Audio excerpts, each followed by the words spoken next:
diam sama diri kita sendiri tuh nyaman dengan diri sendiri gitu di dalam proses hening itu. Kita bisa mengungkapkan apapun kepada Tuhan, tetapi kita bisa mendengarkan diri kita. Kadang-kadang kita kan terlalu banyak bicara keluar. Justru kenapa orang datang ke sana? Karena orang tuh tahu di sana ada banyak orang dari berbagai negara dan mereka mau cari kenalan baru. That's why harus ramah gitu. Harus benar-benar mau mengakrabkan diri dan tidak takut gitu. Terus kenapa sih orang itu terus melakukan hubungan itu, terus melahirkan anak yang anaknya juga terinfeksi HIV gitu? Pernah nggak sadar anak ini itu lahir maunya minta lahir pun enggak, tapi dia harus lahir dengan minum obat setiap hari. Shalom Bapak Ibu, teman-teman penonton dan pendengar channel YouTube dan Spotify HKBP. Bertemu lagi dengan saya Neti Pasaribu dan segenap tim Birotik di balik layar dalam podcast HKBP.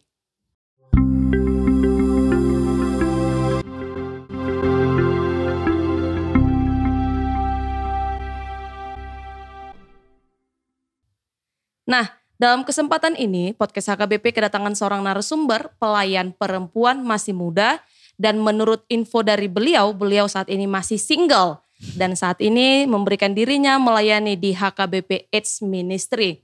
Tapi dalam kesempatan ini kita akan lebih banyak nanti berbincang tentang perjalanan beliau ke Taize. Langsung saja tanpa berpanjang lebar kita sambut Diakones Adha Pratiwi Sianturi. Selamat datang Kak. Hai, terima kasih sambutannya. Ya, apa kabar nih Kak? Sehat ya? Ya, sehat seperti biasa, baik. Ya.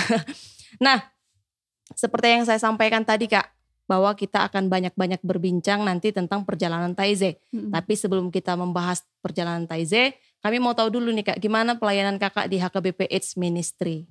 Ya, melayani HKBP AIDS Ministry sudah 3 tahun, bertanggung jawab di divisi komunikasi informasi dan edukasi, tapi kita melakukan pelayanan konseling, edukasi, pendampingan, pemberdayaan kepada ODA dan juga kepada masyarakat, kira-kira begitu, pokoknya terkait dengan pencegahan dan pengendalian HIV AIDS. Tapi sejauh ini pelayanan di HKBP AIDS Ministry berjalan baik ya Kak ya? Berjalan dengan baik dan menyenangkan. Iya.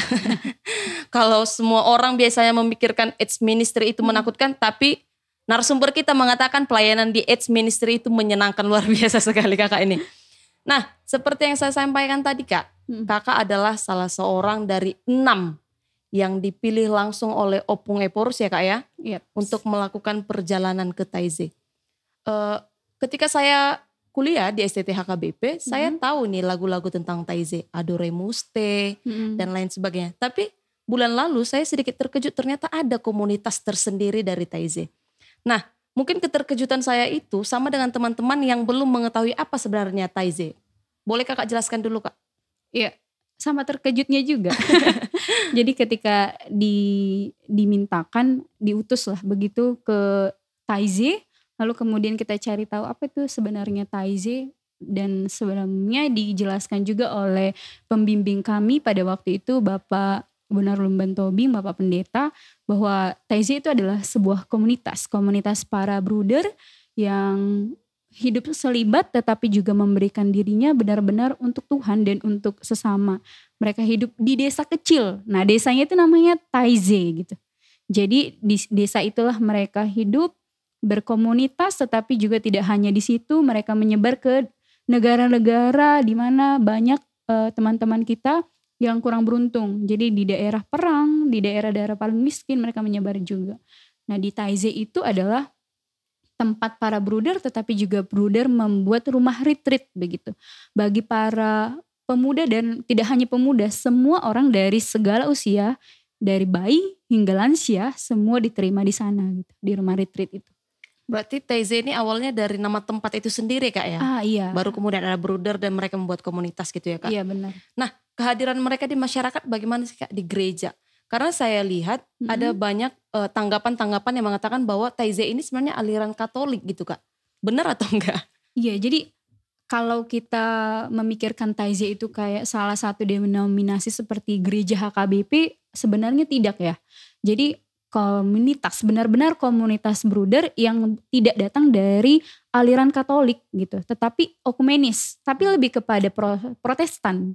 Hanya saja para bruder yang datang ke komunitas itu mereka ada dari gereja Katolik, ada yang dari Protestan, ada yang dari Ortodoks. Tetapi kemudian ketika sampai di Taizé, mereka mengikuti seperti aliran yang dibentuk oleh Bruder Roger pendiri mereka begitu. Jadi tidak mengikat diri pada satu denominasi gereja gitu. Tetapi ya benar-benar sebuah pure komunitas para bruder yang mereka buat gereja tetapi juga ibadahnya itu menyesuaikan.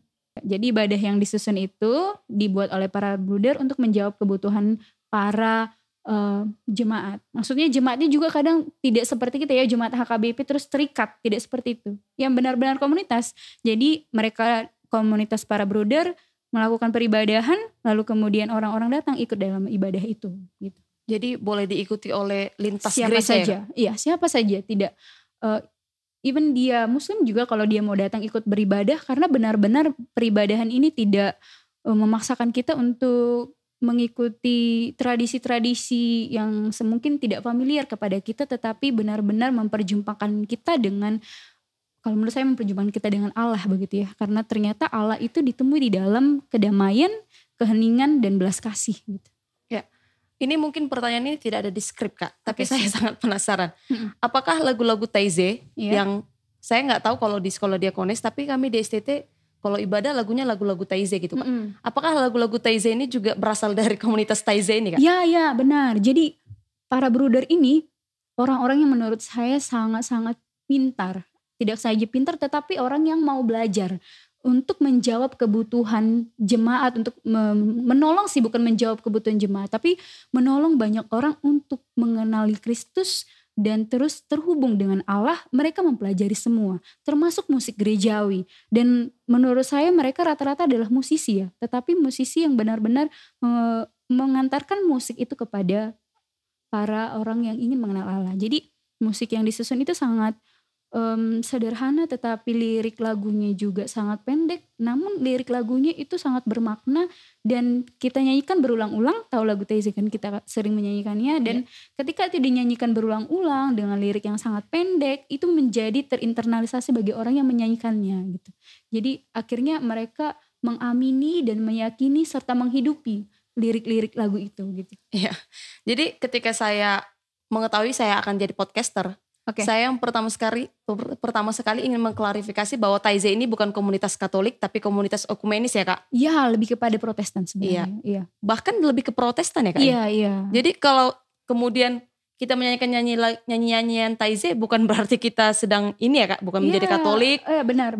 Ya. Justru komunitas Taizé adalah tanda perdamaian bagi gereja-gereja yang pecah pada waktu itu. Jadi kalau di dalam sejarahnya neneknya Bruder Roger adalah pendiri komunitas ini. Jadi neneknya Bruder Roger itu adalah orang yang menyaksikan perang salib waktu itu, ketika terjadi perpecahan aliran Kristen, dan nenek itu sangat sedih. Kenapa orang Kristen malah terpecah belah gitu ya? Nah, jadi ketika neneknya mengungkapkan kesedihannya itu dan kerinduannya melihat orang Kristen itu menjadi satu komunitas yang saling mengasihi, bukan yang saling membenci, itu menjadi ingatan yang baik bagi Bruder Roger, dan itu membawa dia kepada kerinduan yang sama untuk menyatukan semua, bukan menyatukan ya, menghadirkan semua orang-orang Kristen yang percaya kepada Kristus di tempat yang sama untuk saling mengasihi. Jadi komunitas adalah tanda kehadiran Allah, itu yang dia percayai begitu. Artinya kalau kita hadir di sana kita tidak perlu takut kita dari mana, yang penting kita mau ketemu sama Kristus gitu ya Kak ya? Iya benar-benar. Ya, penjelasan Kakak barusan membuat saya sangat meyakini bahwa perjalanan kemarin sangat menarik. Sangat menarik. Iya. Nah, kita tahu Kak bahwa di HKBP ini ada ribuan pelayan. Iya benar. Tapi Kakak adalah salah satu dari 6 orang yang terpilih untuk mengikuti perjalanan Taizé ini. Saya mau tahu Kak, ketika pertama sekali dikonfirmasi bahwa Inang Diakonis Adha Pratiwi Sianturi adalah salah satu dari 6, bagaimana perasaan Kakak? Sungguh sangat bersyukur ya. Bersyukur tetapi terbeban pada saat yang sama. Saya tidak pernah menyebut diri saya spesial dari ribuan, tapi saya meyakini bahwa tiap manusia itu punya waktu yang berbeda-beda gitu. Saya meyakini bahwa ketika hari itu diutus, itu mungkin waktu saya untuk belajar begitu. Dan tiap-tiap orang punya waktunya dan punya kesempatannya masing-masing. Nah ketika dipilih, background saya kan pelayanan HIV/AIDS gitu. Orang kalau dengar HIV/AIDS itu kayaknya HIV/AIDS itu kan penyakit yang terkait dengan hubungan-hubungan seks beresiko gitu. Terus kenapa gitu ya? Yang saya pikirkan awalnya yang saya butuhkan itu sesungguhnya bukanlah pelatihan semacam itu. Saya butuh pelatihan advokasi untuk mengadvokasi kebijakan-kebijakan memihak kepada ODA dan kepada pencegahan HIV/AIDS begitu. Tetapi kenapa kemudian saya dipilih itu juga menjadi pertanyaan besar bagi saya. Dan saya belum menemukan itu. Saya menemukan jawabannya setelah saya tiba di Taizé gitu. Jadi perasaan yang ada di dalam diri saya adalah bersyukur dan terbeban. Apakah yang harus saya lakukan setelahnya nanti dibalik bahwa saya punya komitmen bahwa saya ingin melayani dalam bidang pencegahan HIV/AIDS, itu komitmen yang sudah saya hidupi gitu, dan saya ungkapkan berkali-kali kepada kepala departemen diakonal juga dan kepada teman-teman yang lain gitu. Jadi ada bersyukur, ada terbeban, dan ada ribuan pertanyaan juga dalam diri saya. Ya, gitu. saya juga sangat penasaran sebenarnya apa hubungannya seorang pelayan diakones yang melayani di HIV/AIDS ministry, kemudian dikirim ke perjalanan Taizé. Tapi kita akan bahas itu nanti, Kak. Oke. Sebelumnya saya mau tahu dulu bagaimana persiapan yang dilakukan oleh Kakak dan ke-5 orang lainnya yang diutus ke Taizé sebelum melakukan perjalanan ini, Kak. Persiapannya tentu tidak terbilang mudah ya, karena masing-masing dari kami ini adalah perjalanan pertama ke negara Eropa. Yang kalau saya sendiri tidak punya impian atau harapan untuk harus pergi ke sana. Artinya ada banyak yang harus dipersiapkan, kalau paspor dan visa, pengurusan visa juga terbilang sangat sulit. Tetapi dalam semuanya itu kami ada di dalam grup yang sama, lalu mendiskusikannya, mencari solusi yang sama. Ya persiapan diri lah, barang-barang, dan tentu mempersiapkan tanggung jawab yang akan ditinggalkan gitu ya. Karena ketika kita pergi, kita harapkan pekerjaan yang ditugasi kepada kita di tempat pelayanan kita itu tidak tertinggal gitu. Jadi kita berusaha bagaimana ketika kita pergi tidak ada yang terkendala. Dan persiapan visa dibantu oleh ada seorang teman yang baik, karena visa ke sana itu sudah cukup banyak, mengingat kan kita baru pandemi nih. Jadi animo masyarakat untuk berkunjung ke Eropa banyak, sehingga lagi tidak liburan ya, Kak? Iya, jadi waktu itu slotnya itu udah habis gitu. Gak ada, benar-benar tidak ada. Terus aku bilang begini ke teman-teman, ya kalau misalnya Tuhan pengen banget nih kita ke situ, pasti dia buka jalan gitu. Tapi ya syukur kepada Tuhan, ajaibnya ada tiba-tiba orang yang membatalkan jadwal wawancaranya untuk visa. Akhirnya jadwal itu kami yang masuk gitu, dan akhirnya visa kami bisa lulus dan kami bisa pergi. Ya, persiapannya kira-kira begitulah, mempersiapkan diri, pengalaman, dan kami juga dipersiapkan oleh Bapak Pendeta Bonarumban Tobing mengenai pengenalan Taizé begitu. Kami ada 2 hari 1 malam di Jaiton Silangit. Bapak itu mengajarkan kami mengenai apa itu Taizé, terus merenungkan beberapa nilai-nilai yang dipegang oleh para bruder, lalu juga mengajari kami tentang meditasi Kristen. Dan hal yang paling penting dan sangat menjadi pusat dalam perjalanan penjarahan di Taizé adalah silence, keheningan. Itu yang diajarkan oleh Pak BLT dan kemudian kami temukan juga di Taizé begitu. Iya, saya juga melihat postingan itu, Kak. Iya, di Facebook Pak Bonar ya, Kak ya. Nah, kalau penjelasan Kakak tadi bahwa ada persiapan yang menurut saya itu sangat matang, mulai dari persiapan diri, persiapan visa, perjalanan, bahkan pengenalan awal tentang Taizé nih, Kak. Lalu bagaimana sih kegiatan-kegiatan sesudah orang Kakak berangkat ke Perancis, ke Taizé nih, bagaimana sih kegiatan-kegiatan yang kalian lakukan selama kegiatan itu? Itu kegiatannya berlangsung berapa lama ya, Kak? Ya, jadi kita ada 4 hari di Itali. Pertemuan pemuda dari pemuda Eropa tapi ikut juga beberapa benua, itu yang diinisiasi oleh Taizé Community di Itali Turino gitu. Tapi selepas itu kita langsung masuk ke dalam ritme kehidupan di Taizé yang selama 2 minggu. Jadi sekitar ada 3 minggu gitu. Tapi bagi saya sendiri perjalanan ke Taizé itu tidak hanya di Itali dan di Taizé-nya itu ya, tetapi dimulai ketika kami berangkat dari Bandara Soekarno-Hatta hingga ke sana, karena perjalanan itu tidak ada pemandunya dan kami belajar di sana gitu. Dan ada pelajaran yang bagaimana perjalanan tim Kita itu harus saling memedulikan satu dengan yang lain. Mulai dari hal-hal yang kecil, bagaimana kita kan bawa travel bag nih besar-besar banget gitu ya. Terus perjalanan di Eropa itu bertangga-tangga, lalu kita tidak tahu. Jadi kita bagi tugas. Ada yang baca peta, ada yang jagain barang gitu, ada yang mencari tahu informasi. Jadi benar-benar bagi saya peziarah itu mulai dari sana. Dan orang-orang yang kami temui di sepanjang jalan memberikan keramahan kepada orang asing seperti kami, mau memberikan informasi dan memberikan tenaga untuk angkat travel bag kami, itu juga merupakan bagian dari peziarahan. Hingga kami tiba di Italia pada waktu itu setelah berjalan beberapa kilometer gitu ya, kayak dari Balgi ke Porsea lah, perjalanan kami jalan kaki pada waktu itu.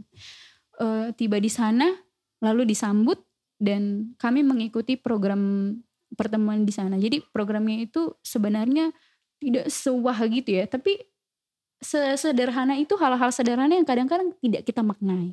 Karena kita terlalu terbutakan dengan hal-hal yang wah gitu ya. Yang kami itu sebenarnya sederhana yang sering kita lakukan kalau kita di kampus teologi Bible Reflection. Kayak PA begitu ya. Itu sebenarnya sangat sederhana yang kita lakukan juga. Tapi yang mereka buat itu menjadi sesuatu yang bermakna, keramahan kepada orang asing gitu ya. Jadi kami tiba di sana, kami tuh tinggal bukan di penginapan, kami tinggal di rumah jemaat Katolik, bayangkan ya. Tinggal di jemaat Katolik yang sudah pensiun, opung-opung gitu. Tapi kami diterima di rumahnya, kami diberi tempat tidur, disambut dengan baik, diberi makan.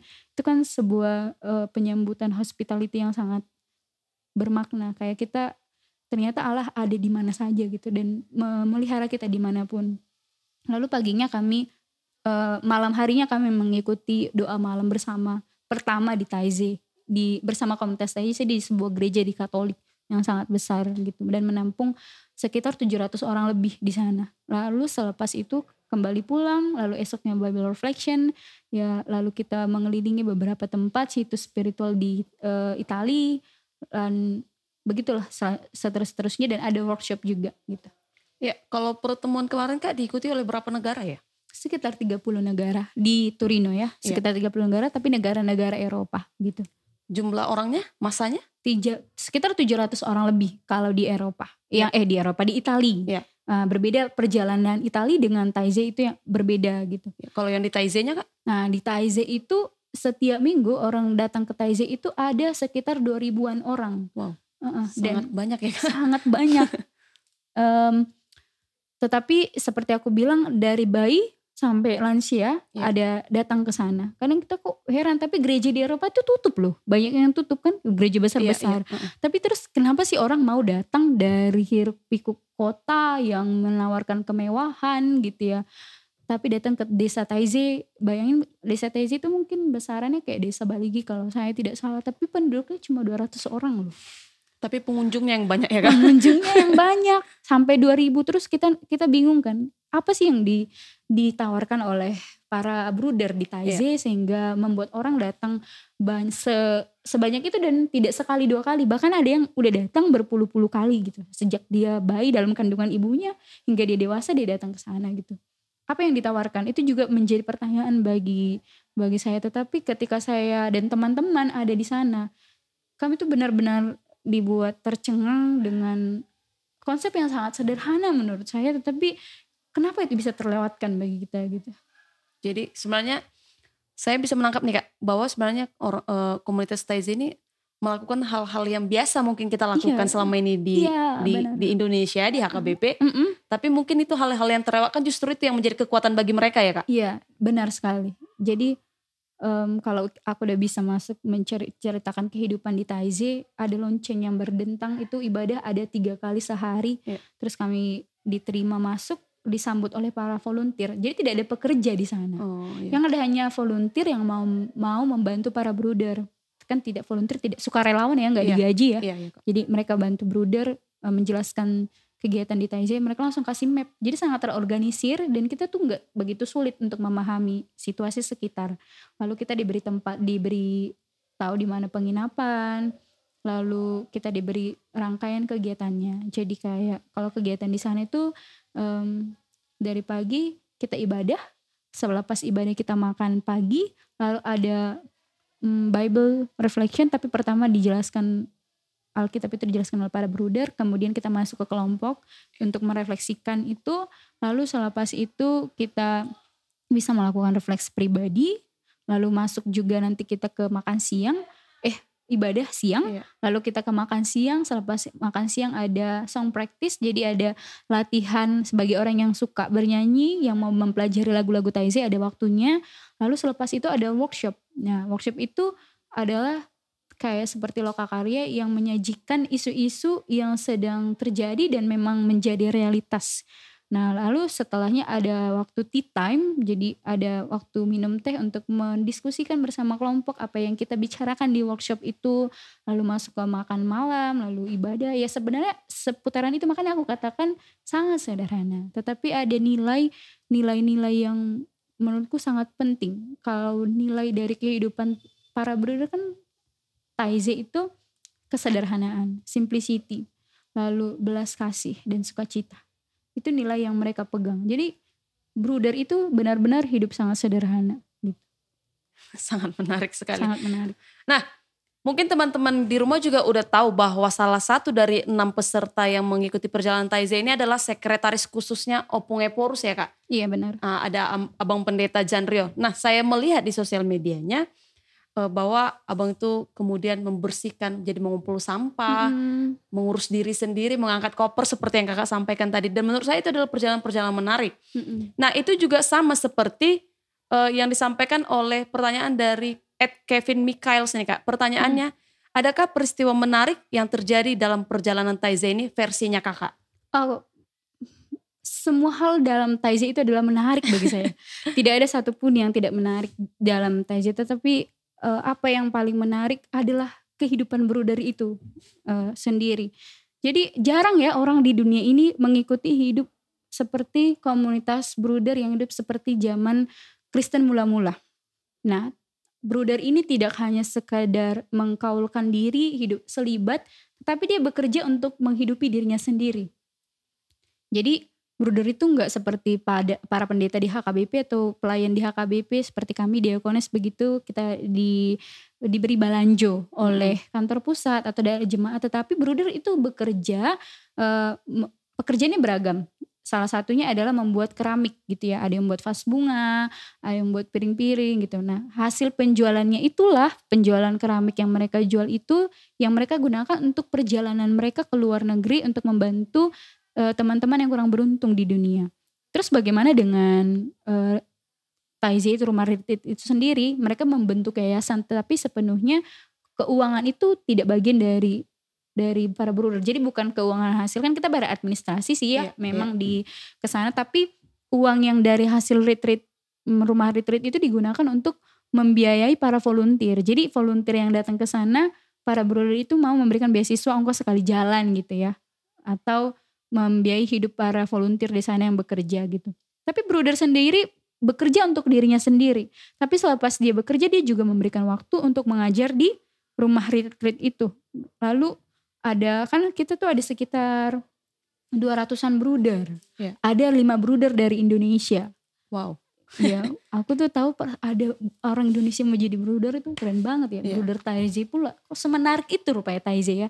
Jadi hanya sekitar 50-an yang tinggal di rumah itu, tetapi selebihnya tinggal di berbagai tempat negara-negara miskin gitu. Jadi hasil pekerjaan para bruder itu dibagi-bagikan, didistribusikan kepada teman-teman yang di negara miskin itu supaya membantu kehidupan para bruder di sana. Lalu selebihnya juga mereka memberi bantuan gitu ya. Nah, kalau ada harta warisan gimana? Mereka tidak menerimanya. Jadi ada orang-orang yang menerima warisan, tetapi mereka itu menjualnya lalu membagi-bagikannya seperti jemaat mula-mula. Itu sangat-sangat terkesan. Dan bruder itu kalau kita sangka kayaknya bruder kayak dari lulusan teologi, enggak gitu ya. Enggak sama sekali. Ada yang dari akuntan, ada yang seorang dia di teknologi komputer. Jadi datang mau jadi bruder nih, siapa tahu ada teman-teman tertarik jadi bruder ya kan. Gak harus lulusan teologi. Terus gimana jadi bruder? Ada bruder yang dari Indonesia memang dia lulusan teologi, tapi ada yang enggak juga. Tapi mereka hidup di Taizé itu sekitar 5 tahun atau bahkan 10 tahun lebih, belajar untuk mempelajari teologi di sana, bagaimana kehidupan, ritme kehidupan di sana, aturan hidup para bruder. Dan ketika mereka merasa nyaman dengan itu, mereka baru mengikat kaulnya gitu. Jadi nggak harus lulusan teologi ya. Dan yang aku bilang, kehidupan yang menarik banyak orang datang ke Taizé adalah kehidupan para bruder, kesederhanaan mereka sendiri gitu. Benar-benar sangat sederhana, tetapi kita kalau lihat wajahnya itu hangat, penuh belas kasih gitu. Jadi selain sederhana, mandiri, menghasilkan uang sendiri dan kreatif ya Kak, melahirkan pelayanan-pelayanan ya Kak ya. Dan kehidupan doanya, hubungannya dengan Allah itu yang penting sekali aku catat. Kadang kan kita, kalau aku pulang nih ya, dari Taizé ngapain gitu ya, apa aja sih di Taizé ya, mereka tuh berdoa 3 kali sehari, pietis banget sih gitu ya. Apa sih yang mau diajarin, iya spiritualisme, terus ngapain spiritualisme, pietis banget sih. Tapi kadang kita menyepelekan itu ya, padahal pusat dari kehidupan, kenapa bruder-bruder itu bisa bahkan menarik banyak orang, itu spiritualisme mereka gitu. Itu yang sangat menarik, bagaimana kehidupan doa, kedekatan mereka dengan Tuhan. Terus setelah mereka udah selesai dengan dirinya sendiri, itu bisa menarik banyak orang, dan tidak hanya menarik, bahkan mempengaruhi banyak negara untuk berdamai. Jadi tuh para bruder itu menampung para imigran. Dan baru-baru ini bahkan presiden dari negara Ursula itu datang mengunjungi. Gak hanya presiden, seperti uskup dan banyak pejabat publik yang belajar dari komunitas Taizé. Tanpa kita sadari sebenarnya komunitas Taizé ini mempengaruhi banyak orang untuk menciptakan perdamaian. Termasuk perdamaian orang-orang Kristen dari berbagai denominasi gereja. Bayangin ya, di situ tuh kalau kita datang, ada yang gereja Ortodoks, ada yang gereja Katolik, tetapi ketika bertemu tidak ada prasangka, tidak ada Curiga ya Kak? Tidak ada curiga atau niatan untuk mengatakan ya denominasiku paling baik. Ya, tidak ada gitu.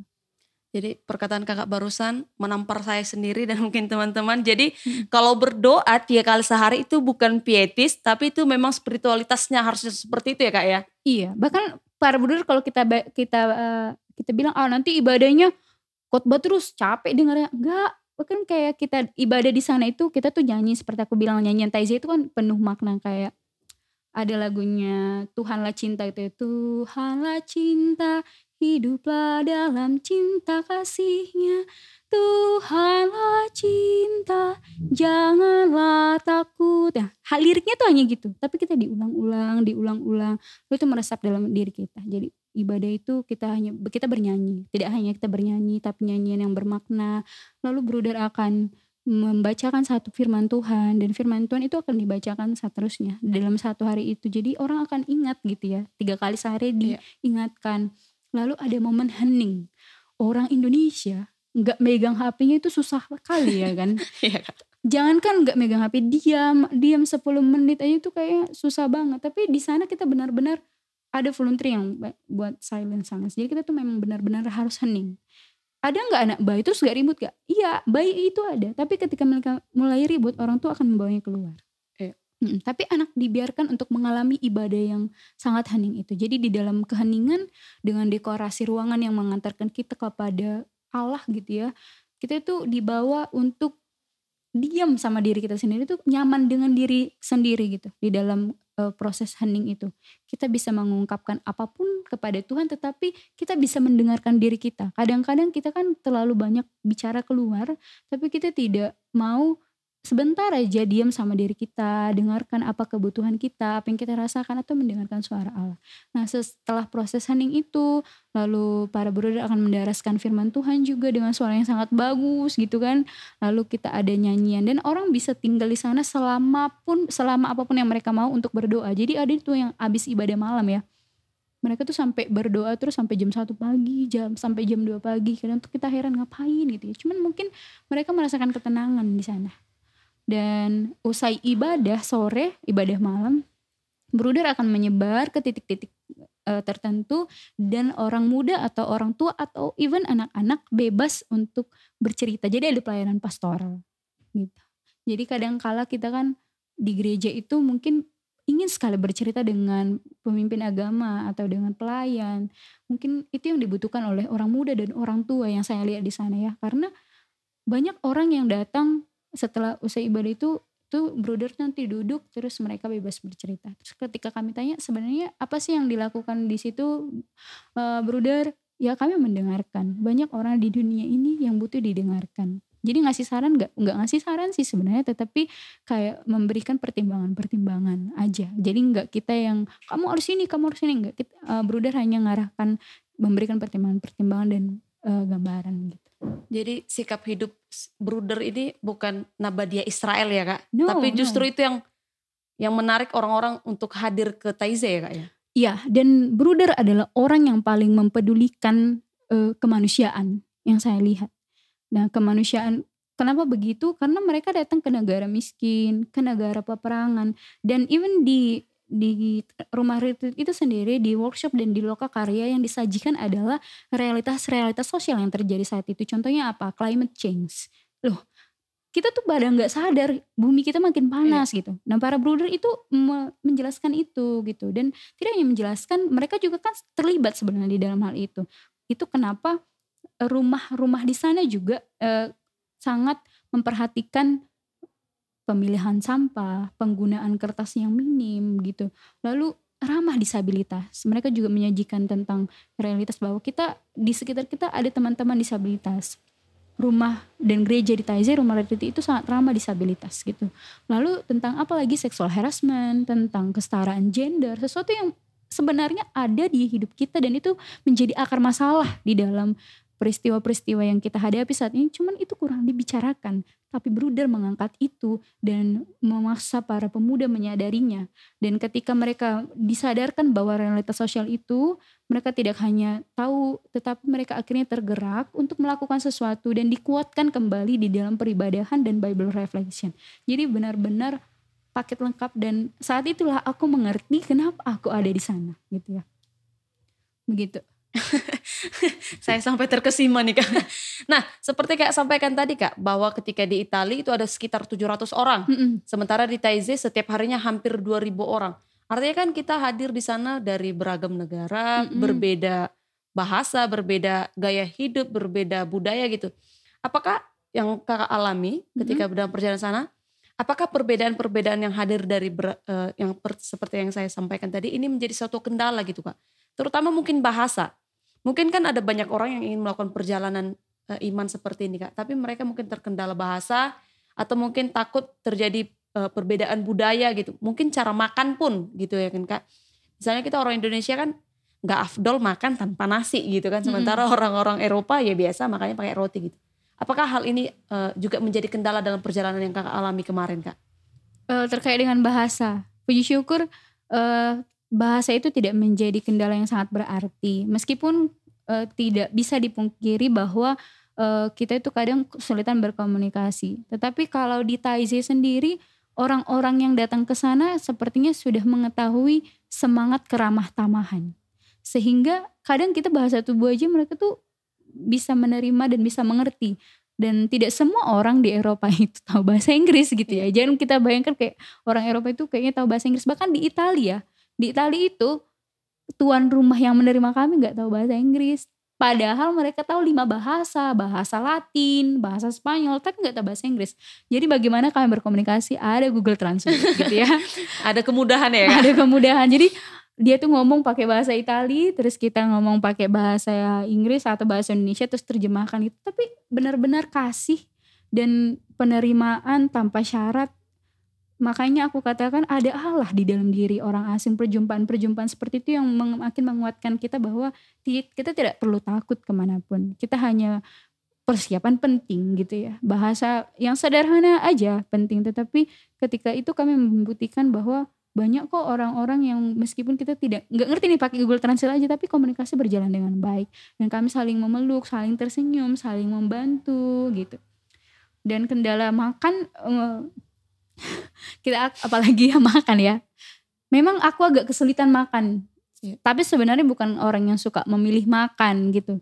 Hanya saja memang lidahku memang lidah Batak kali ya. Jadi kayak makan di sana ada makaroni, keju yang sangat tebal gitu. Terus ada salad, rasanya tuh kadang aneh gitu ya. Tapi kita udah makan aja lah daripada gak makan, karena makanan di Thailand itu sederhana. Sangat sederhana, seperti kayak roti gandum. Itu masih termakan lah ya. Roti, terus keju, salad, kadang makaroni, kadang itu kentang. Tapi gak apa-apa, dimakan dengan rasa syukur bersama teman-teman. Dan tentu membawa sambal lado kayaknya. Itu kami persiapkan itu sambal itu kayak. Jadi salah satu trik kalau mau pergi ke Thailand, jangan lupa bawa cabai ya Kak, sambal. Sambal, kalau enggak ikan teri. Ikan teri yang digoreng gitu. Kami juga ada bawa itu untuk persiapan, karena udah ada gambaran kayaknya nanti kalau ada kesulitan makan kita bisa mengakalin. Penting kita tetap makan, dan ada susu mereka sediakan gitu. Jadi tidak ada kendala yang berarti, karena orang datang ke sana semangatnya itu adalah semangat keramah tamahan dan orang-orang yang mau mengakrabkan diri. Justru kenapa orang datang ke sana? Karena orang tuh tahu di sana ada banyak orang dari berbagai negara dan mereka mau cari kenalan baru. That's why harus ramah gitu. Harus benar-benar mau mengakrabkan diri dan tidak takut gitu. Jadi menghilangkan kecurigaan terhadap orang asing. Tapi ada beberapa memang kadang kita tercengang ya dengan gaya berpakaian. Kalau kadang kita lihat pakaian kita itu, orang tuh nengok, iya pakai celana panjang gitu ya, pakai baju banyak, padahal orang tuh kan musim panas tuh, mau berjemur, mau menghitamkan kulit gitu, karena mungkin matahari sangat jarang mereka rasakan, gak seperti kita. Jadinya mereka tuh kadang pakaiannya ya sangat minim gitu, tapi ya kita belajar menghormati. Bahkan para brother sendiri biasa aja kok gitu, tidak gimana-gimana nengok perempuan-perempuan atau laki-laki yang kadang berpakaian bahkan tidak menggunakan pakaian dalam gitu. Biasa aja, semua menerima. Seperti kayak, apakah jadi terpicu untuk melakukan kekerasan seksual? No. Bahkan udah pakaian setipis itu ya. Tidak pakai, berarti tidak ada. Nah, dan yang paling aku lihat di Taizé itu, kita tuh tidak ada kayak dikunci kamarnya. Kamar kami tuh, asrama kami kan tinggal di asrama, di dormitory, tidak berkunci gitu. Tapi ada safeguarding namanya. Jadi ada bacaan di situ atau catatan kalau terjadi kekerasan seksual atau identik dengan pelecehan seksual, segera hubungi nomor ini. Itu di mana-mana ada. Jadi dengan tanda seperti itu pun orang seperti pelaku pun mungkin udah kayak, oh udah ada nih keamanannya gitu. Jadi benar-benar sangat safety gitu. Tetapi tidak mengunci rumah sehingga orang tidak bisa masuk, karena konsepnya adalah hospitality gitu. Ya. Nah, dari penjelasan yang kakak sampaikan tadi, bagaimana mungkin halangan-halangan persiapan dan kegiatan di sana. Setelah kakak kembali dari perjalanan Taizé, kan kembali melayani di HKBP AIDS Ministry ya Kak? Benar. Apa hal yang kakak temukan di perjalanan Taizé yang kemudian sudah kakak aktualisasikan dalam pelayanan kakak dan masih dalam list akan kakak aktualisasikan dalam HKBP AIDS Ministry Kak? Iya, jadi karena kehidupan di komunitas Taizé itu seperti aku katakan itu adalah rumah retreat ya. Jadi yang konsepnya yang kita perlu pahami, nggak kayak kita misalnya lagi nanam terus panen, nggak gitu, semuanya berproses. Even komunitas Taizé sendiri, dulu Brother Roger itu mendirikan hanya satu orang gitu. Dia menerima para imigran pada saat Perang Dunia Kedua pada waktu itu. Jadi dia hanya seorang diri menyambut para imigran, dan dia nggak mau mempengaruhi orang untuk berdoa seperti dia. Tapi dia pergi ke hutan atau ke tempat aman itu, dia berdoa sendiri. Terus orang kan lama-kelamaan penasaran dengan Brother Roger gitu. Lalu 1-2 akhirnya mengikut untuk menjadi anggota komunitas itu. Dan semuanya berproses hingga sebesar ini gitu, hingga ada hampir 200 orang lebih gitu. Dan di Taizé sendiri seperti aku katakan, aku bertanya-tanya kenapa aku harus ke Taizé gitu ya. Pada akhirnya aku menyadari bahwa kehidupan bertuhan tanpa aksi kepada kemanusiaan itu tidak ada apa-apanya. Itu sama dengan bohong. Yang terjadi di Taizé adalah para bruder punya hubungan baik dengan Tuhan, dan gambaran hubungan baik dengan Tuhan tercermin dari aksi dia kepada kemanusiaan. Dan di Taizé itu seperti aku katakan, semuanya terhubung dengan baik, dan cara dia memperkenalkan Tuhan kepada orang yang datang, lalu menyatakan kehidupan sosial itu sangat indah. Jadi orang tidak seperti takut terlibat di dalam aksi sosial gitu, dan orang tidak takut untuk menemui Tuhan kayak Tuhan itu kaku, enggak gitu ya, enggak sekaku itu gitu. Yang aku sadari di dalam pelayananku sebagai seorang diakones di HIV/AIDS itu tuh, kadang aku nanya ya, kenapa ya angka infeksi HIV baru itu selalu ada di kelompok pemuda, di rentang usia 20 hingga 30 tahun. Itu kan orang-orang produktif tuh. Padahal usia begitu banyak yang meninggal karena AIDS. Itu kenapa gitu ya. Tahu kok orang kalau melakukan hubungan seksual sebelum menikah itu salah. Orang tahu kok gitu. Meskipun banyak orang yang nggak tahu, mungkin aku juga nggak ngerti ya. Tapi kan kalau kita, orang tua juga sebenarnya udah ngajarin gitu. Tapi mungkin yang kurang diajarkan adalah tentang pendidikan seks itu sendiri. Tapi yang aku bertanya-tanya, kenapa meningkat terus gitu. Terus kenapa sih orang itu terus melakukan hubungan itu, terus melahirkan anak yang anaknya juga terinfeksi HIV gitu. Pernah nggak sadar anak ini itu lahir maunya minta lahir pun enggak, tapi dia harus lahir dengan minum obat setiap hari. Itu kenapa ya gitu. Terus kenapa orang udah tahu bahaya HIV AIDS, tapi kenapa banyak orang yang tidak mau ikut terlibat aktif dalam upaya pencegahan. Itu aku selalu bertanya-tanya. Akhirnya aku melihat Brother. Kenapa Brother itu mau ikut dalam kemanusiaan dan meninggalkan kesenangan dirinya gitu. Dan mungkin dia senang ya, bahagia, cuman beda kesenangannya dengan kita. Ternyata adalah intinya spiritualisme itu tadi. Itu titik berangkat dari aksi kemanusiaan yang dilakukan oleh Brother, dan menurutku itulah yang dibutuhkan oleh kita gitu. Kayak hubungan kita dengan Tuhan. Terus bagaimana kita tetap merawat. Jadi kan seperti kita nanam pohon. Kalau kita hanya tanam, tapi kita nggak siram, nggak kita rawat dengan baik, mati. Begitu juga dengan iman. Kenapa 3 kali sehari? Itu adalah upaya merawat iman. Merawat hubungan yang intim dengan Allah hingga lahir aksi kemanusiaan itu tadi. Dan kalau orang-orang punya hubungan yang baik dengan Tuhannya, kita katakan dengan Tuhan, dia merawat itu, tentu dia punya komitmen untuk menjaga dirinya, menghormati dirinya, dan mengasihi sesama, dan mengupayakan yang baik bagi sesama. Aku pikir itu yang paling penting, dan proses kehidupan Brother dan proses yang aku alami, apa yang harus kulakukan di tempat pelayananku, aku juga nggak bisa langsung mengadaptasi, karena balik lagi itu adalah kehidupan rumah retreat ya. Jadi di situ ada pelayanan kepada anak, pelayanan kepada pemuda, dan kepada lansia. Jadi pelayanannya dibagi berbagai kategori usia. Itu juga harus penting kita perhatikan di dalam pelayanan kita, bahwa di dalam psikologi perkembangan juga tiap-tiap manusia itu punya tugas perkembangan yang berbeda dan punya kebutuhan yang berbeda dalam tiap tugas perkembangan. Jadi para Brother membaca itu dan menyadari hal itu, sehingga dia tiap pelayanannya kepada anak itu beda, pelayanannya kepada remaja, kepada orang dewasa, dan kepada pasangan suami istri. Ada jadi unit-unit pelayanannya. Jadi ketika orang datang ke Taize, mereka tuh mendaftar sebagai apa? Oh, kami sebagai keluarga. Jadi nanti anaknya ada tempat pelayanannya, dan pasangan suami istri ini akan ada pelayanannya juga. Jadi dilayani gitu ya kan, pelayanan kepada keluarga. Mungkin kenapa orang-orang datang ke sana itu untuk memperkuat pernikahannya juga, lalu untuk merayakan masa tuanya juga, untuk refreshing, ataupun kayak ada yang single mother gitu ya, single mother, terus dia bawa anaknya ke sana, dia belajar di sana, lalu dikuatkan oleh para Brother. Artinya aku lihat Brother itu menyadari bahwa ada kebutuhan manusia dan bahwa ada berbagai persoalan di dunia ini, dan mereka belajar terus untuk mencoba menolong gitu. Dan aku nggak mau bilang apa yang mau aku lakukan bagi jemaat, tentu aku ingin melakukan sesuatu, tetapi bagi diriku sendiri yang paling ingin kuhidupi adalah kehidupan doa itu ya. Kadangkala kan kalau kita melayani di HIV/AIDS ini kan, kita tuh kayaknya udah edukasi, kita udah advokasi ke pemerintah, tapi kok pemerintah ini ya toh diam aja, nggak mau melakukan sesuatu untuk masyarakatnya. Kan kita kayak habis apa ya, pengharapan dan semangat. Kok Tuhan, aku tuh udah kerja gitu ya, kok nggak ada perubahannya sih gitu ya, kok nggak berproses sih, kok masih ada aja sih anak yang sampai busung lapar, yang bukan busung lapar, kayak malnutrisi karena HIV, mereka dibuang, kok masih ada sih Tuhan, kan kami udah kerja, kok kenapa sih masih ada aja. Ternyata ya sebenarnya Tuhan tidak menghendaki penderitaan. Toh Tuhan memanggil aku, kamu, semua orang. Tapi kadang-kadang orang itu tidak peka sama panggilan dia. Dan kenapa tidak mau memenuhi panggilan itu? Itu karena hubungan spiritualitas dengan Tuhan itu tadi.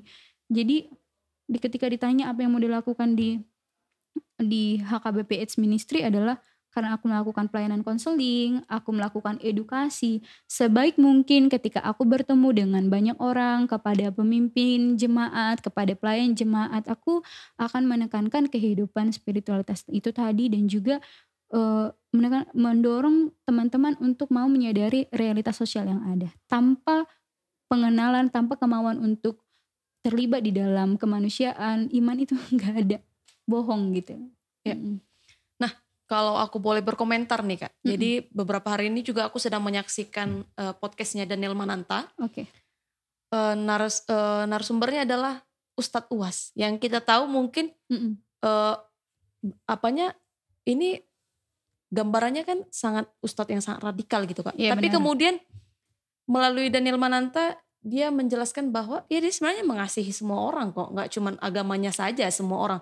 Nah, seperti yang Kakak tadi pertanyaan kami bagaimana perasaan Kakak kan bilang saya masih bertanya-tanya. Tapi dari penjelasan Kakak ini, kalau aku boleh berkomentar Kak, aku udah tahu kenapa Tuhan memakai Opung untuk memilih Kakak melalui perjalanan itu, karena kayaknya Kakak kemudian dari Taize belajar bagaimana kesederhanaan. Seperti yang saya sampaikan tadi, saya sangat mengapresiasi Kakak mengatakan bahwa pelayanan di AIDS Ministry itu sangat menyenangkan, di mana ada banyak orang yang saat ini merasa bahwa kalau bisa jauh-jauh lah dari orang AIDS Ministry, dari orang-orang AIDS, atau mungkin kalau kami pun ditempatkan di AIDS Ministry kami belum tentu siap, tapi Kakak memberikan diri Kakak. Jadi ini sebenarnya suatu semangat bahwa Kakak terpilih melakukan perjalanan Taize untuk boleh Kakak aktualisasikan di AKBP AIDS Ministry. Jadi tetap semangat. Walaupun ada banyak-banyak pertanyaan yang seperti yang saya sampaikan tadi. Benar. Kenapa masih harus terjadi, tapi ya mungkin masih itu perjalanannya ya Kak ya. Iya. Dan proses ya, seperti aku percaya apa yang kita lakukan hari ini mungkin tidak langsung berdampak di hari ini, tetapi akan berdampak di kemudian hari.